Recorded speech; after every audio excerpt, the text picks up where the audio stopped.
Welcome to Luca and Miguel. Enjoy the video.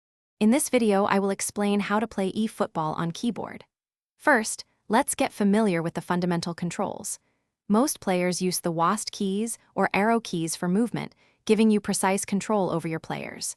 You'll also need to know the basic action buttons for passing, shooting, and tackling. These default settings are your starting point for mastering the game. Understanding them is crucial for a smooth and enjoyable experience on the virtual pitch. Now, let's talk about scoring goals.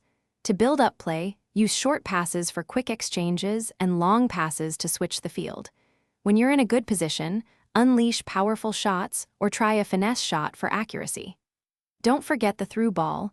It's a fantastic way to send your striker clear on goal. Mastering these offensive controls will significantly boost your chances of finding the back of the net.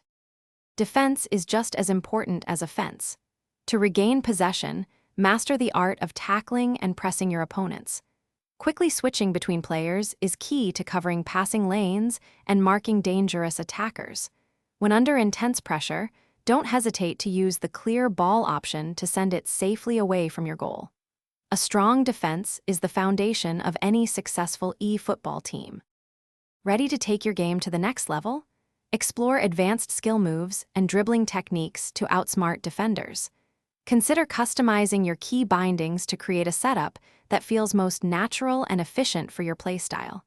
Most importantly, dedicate time to practice in the training mode. Consistent effort will refine your skills, making you a formidable opponent on the EFootball pitch. Thanks for watching and please subscribe. It's the best investment you'll ever make.